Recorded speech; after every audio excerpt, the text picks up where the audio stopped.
الحمد لله رب العالمين، والصلاة والسلام على سيد الأنبياء والمرسلين محمد وآله وأصحابه أجمعين ومن تبعهم بإحسان إلى يوم الدين.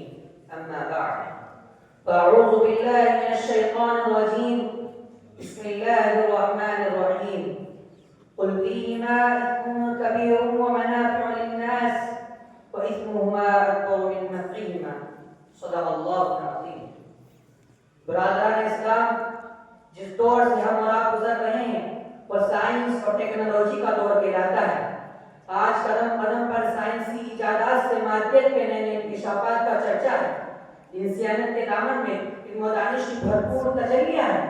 اس نے عقل انسانی گروہ کو کھول دیا، جس کا نتیجہ یہ ہے کہ انسان ہوا کی دوش پر اڑ رہا ہے، فضاؤں میں اسٹیشن بنا رہا ہے، چاند پر کمندے ڈال رہا ہے، سورج کی شعاعوں کو گرفتار کر رہا ہے، زمین کے پوشیدہ خزانوں کو نکال رہا ہے، سمندروں کا سینہ چیر رہا ہے. غرض کہ سائنس اور ٹیکنالوجی نے اتنی ترقی کی جس کا تصور بھی نہیں کیا جا سکتا. لیکن سوال یہ ہے کہ سائنسی ایجادات اسلام کے لیے چیلنج ہے کہ مذہب اسلام پر اس سے کوئی حل آتا ہے؟ کیا آلات جدیدہ کے استعمال کا حل ہماری شریعت میں موجود نہیں؟ اگر ہے تو مسلمان ان کا غلط استعمال کیوں کر رہا ہے؟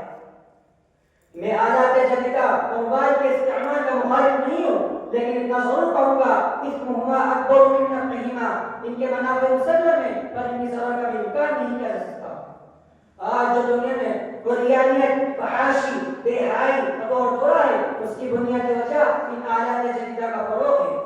شیطان انسان کے ہاتھ میں ٹی وی، موبائل، انٹرنیٹ و کمپیوٹر کا ہتھیار دے کر مطمئن ہو گیا. تجربہ و تحقیق سے بآسانی اندازہ لگا جا سکتا ہے کہ آج 70% سے زائد فحاشیاں محض بنیاد پذیر ہو رہی ہیں کہ آج باقاعدہ ٹی وی پر قریانیت، فحاشی، بے حیائی و بے پردگی کی تعلیم دی جا رہی ہے.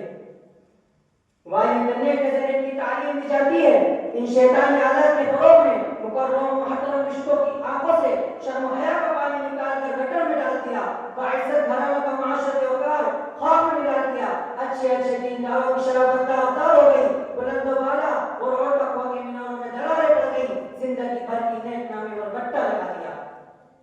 مسلم معاشرے کا آپ جائزہ لیجیے تو آپ کو معلوم ہوگا وہ معصوم بچے جن کو قرآن سننے سے وجد آتا تھا، جن کی زبان پر لا الہ الا اللہ کی صدائیں ہوتی تھی، جن کو مسجد میں سکون ملتا تھا، جن کو تلاوت میں راحت ملتی تھی، آج ان کو میوزک سے وجد آتا ہے، گانا بجا آتا ہے، موسیقی میں سکون ملتا ہے. چھوٹے چھوٹے بچے کانوں میں ایئر فون لگائے گانے سنتے اور جھومتے ہیں.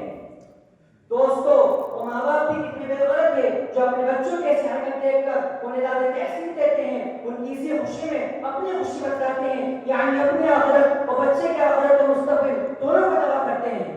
اور جب بچے بڑے ہو کر نافرمانی کر کے ناک بے دم کرتے ہیں تو والدین شکوہ کرتے ہیں کہ ہماری اولاد نافرمان ہو گئی، ہمارے حقوق ادا نہیں کرتی.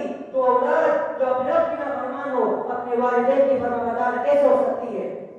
سچ کہا ہے خواجہ محمد اسلام نے کہ تبلے کی تھاپ پر، بازے کی آواز پر، گھنگرو کی جھنکار پر، لنڈیوں کی آواز پر چھوٹنے والی ماں کے بدن سے خالد بن ولید، محمد بن قاسم اور طارق بن زیاد پیدا نہیں ہوتے، بلکہ خطاکار، بدکار اور نافرمان پیدا ہوتے ہیں. بزرگ دوستو، گلی گلی سڑک سڑک پر سینہ بینی کے اڈے، ہاتھ اور ٹاکی ہمارے نوجوانوں کو تباہ کرنے کے لیے کافی تھے، لیکن دشمنان اسلام کے ارادے اس سے بھی خطرناک تھے. وہ چاہتے تھے کہ ہر گھر روٹیاں تو فحاشی کا مرکز بن جائے، رشتوں کی تقدس کی پامانی ہو، بے حیائی کا چرچا عام ہو جائے، نہ بھائی بہنوں کا احترام رہے، نہ بیٹی بیوی کا امتیاز رہے، نہ باپ بیٹے کا فرق رہے. اس لیے انہوں نے ٹی وی، موبائل، انٹرنیٹ اور کمپیوٹر کو ایجاد کیا.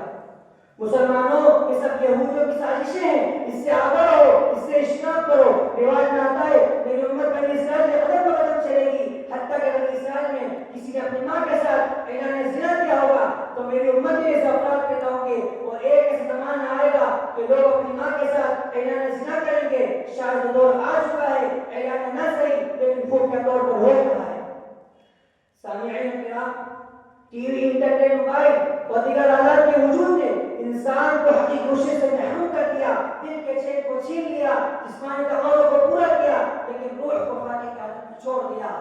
آج پوری دنیا چین و سکون کی تلاش میں سرگردہ ہے.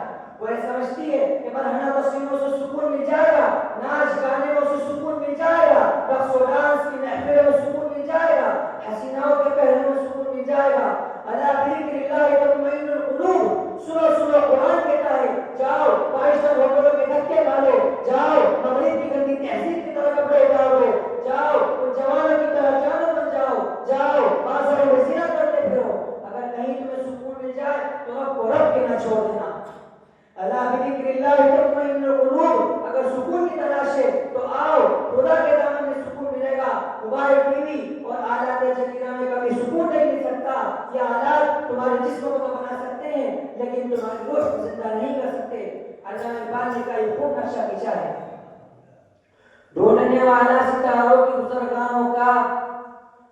اڑنے والا ستاروں کی گزرگاہوں کا اپنے افکار کی دنیا میں سفر کر نہ سکا، اپنی حکمت کے خم و پیچ میں الجھا ایسا، اپنی حکمت کے خم و پیچ میں الجھا ایسا کہ آج تک فیصلہ نخوض کر نہ سکا، جس نے سورج کی شعاعوں کو گرفتار کیا، جس نے سورج کی شعاعوں کو گرفتار کیا، زندگی کی شب تاریخ سے ہٹ کر نہ سکا۔